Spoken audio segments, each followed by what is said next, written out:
Hello, नमस्कार दोस्तों, राधे राधे। एक बार फिर आप सभी तमाम लोगों का हमारे इस वीडियो में स्वागत है।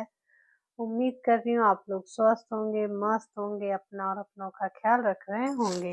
फिर मैं आज आप लोगों के लिए एक घटना लेकर आई हूँ और यह घटना 2025 में घटित हुई है, लेकिन यह घटना काफी ज्यादा चर्चा का विषय रही। इस घटना में एक पत्नी अपने पति का मर्डर कर देती है और वो हत्या अकेली नहीं बल्कि उसके साथ एक उसका पार्टनर, एक उसका सहयोगी भी होता है जो इस हत्या में उसका साथ देता है।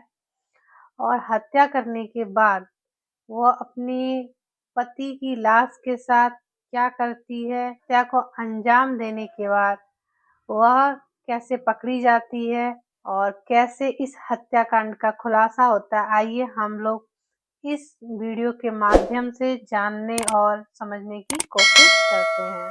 आज की यह घटना वैसे तो बिहार की है, लेकिन यह घटना गुजरात के अहमदाबाद शहर में घटित हुई है।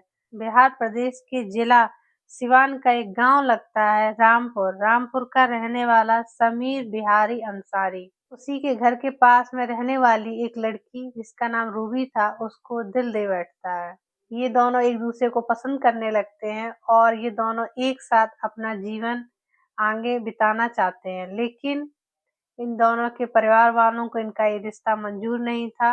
वो इन दोनों की शादी नहीं कराना चाहते थे, जिस वजह से इन दोनों ने घर से भागकर शादी करने का फैसला लिया।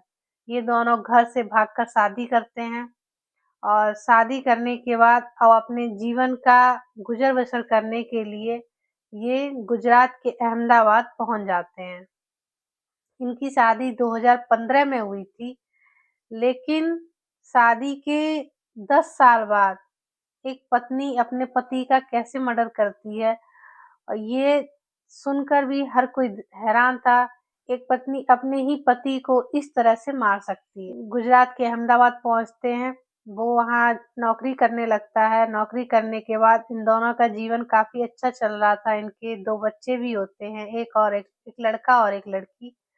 और इनका जो आगे का जीवन था वो काफी अच्छा चल रहा था, लेकिन कुछ ही समय बाद इनके रिश्ते में खटास आ जाती है, इनके रिश्ते में कड़वाहट आ जाती है, क्योंकि जो इसकी पत्नी थी रूबी, उसका किसी और लड़के के साथ अफेयर हो जाता है। जो रूबी होती है उसका अफेयर अहमदाबाद में ही रहने वाले इमरान बघेला के साथ हो जाता है, लेकिन इस बात की जानकारी उसके पति को नहीं थी, क्योंकि उसका पति अपना सुबह ड्यूटी पे चला जाता था, शाम को आता था थक के, खाना पीना खा के वो सो जाता था। वो इतना उसने अपनी पत्नी पर ध्यान नहीं दिया कि वो चला जाता है तो उसके जाने के बाद उसकी पत्नी की क्या एक्टिविटीज होती हैं, वो क्या करती है। उसको अपनी पत्नी पे पूरा भरोसा था, क्योंकि इनकी शादी की जो नींव थी वो प्यार थी।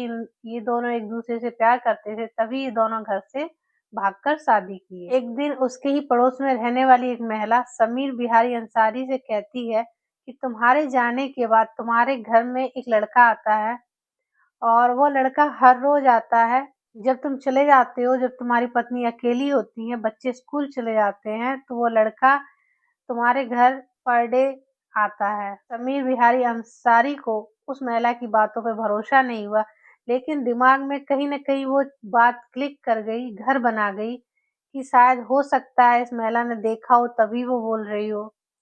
तो वो उस महिला की बात पे भरोसा ना करके वो अपनी आँख, और जैसा कि इमरान का डेली का रूटीन था कि जैसे ही उसका पति जाता था वो घर आ जाता था।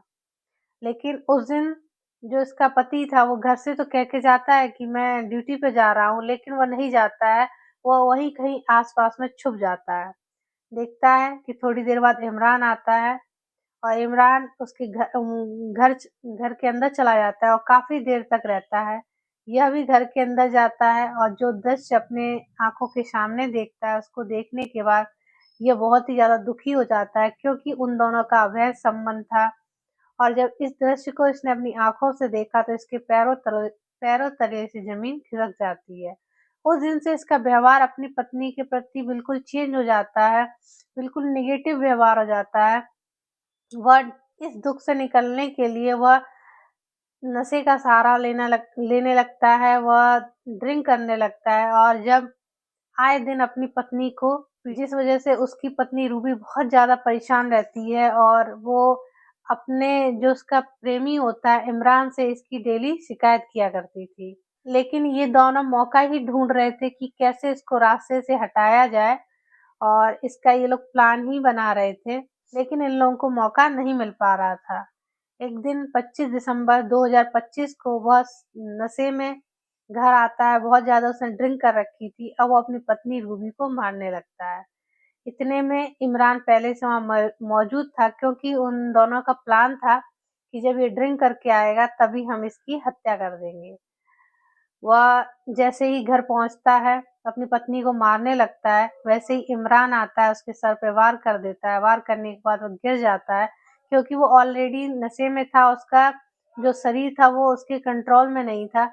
उसके बाद दोनों मिलकर उसकी हत्या कर देते हैं और हत्या करने के बाद अब उसकी लाश का क्या किया जाए, यही बैठकर दोनों सोच रहे थे। तभी जो इमरान होता है वो अपने 2 चचेरे भाइयों को फ़ोन करता है और फ़ोन करने के बाद उनको घर बुलाता है। अब दोनों लाश को बाहर ले जाके ठिकाने लगाने वाले थे, लेकिन बाहर ले जाने का उनको मौका नहीं मिला, तो उन दोनों ने घर पर ही उस बॉडी के 6 टुकड़े किए और 6 टुकड़े करने के बाद जो किचन होता है, किचन को खोदकर उसमें उस डेड बॉडी को दफना दिया और दफना देने के बाद ऊपर से टाइल्स वगैरह लगा के उसको सही कर दिया, ताकि इस घटनाक्रम का कभी खुलासा ना हो सके।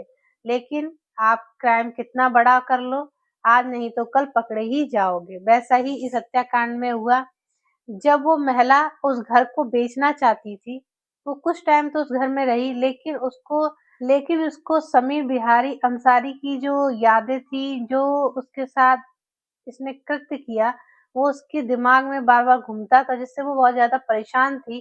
तो उसने यह घर रेंट पर देकर वो दूसरे घर चली गई और दूसरे घर जाने के बाद वो वहाँ रहने लगी। लेकिन अब वो इस घर को बेचकर दूसरा घर लेना चाहती थी।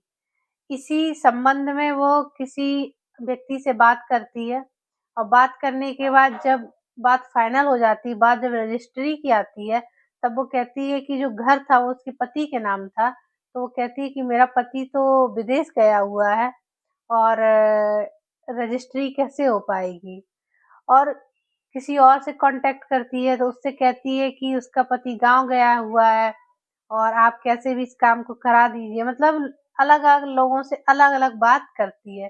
तभी किसी एक व्यक्ति को उस पर शक हो जाता है और शक होने के बाद वही व्यक्ति पुलिस में आता है और पुलिस में इस महिला के बारे में बताता है कि शायद इसके घर में कुछ गड़बड़ है, जिसकी वजह से यह बहुत ज़्यादा परेशान है, उस घर को बेचना चाहती है और पुलिस भेष बदलकर उसके कॉलोनी में, उसके आस-पास उसकी एक्टिविटीज़ पे नज़र रखती है और जब नज़र रखने के बाद इस महिला को उठाती है और इससे पूछताछ करती है। तो पहले तो ये बताने को तैयार नहीं थी, लेकिन जब इस पे दबाव डाला जाता है तो ये इमरान का नाम लेती है, इमरान को पकड़ा जाता है और इमरान पूरी घटनाक्रम का खुलासा कर देता है।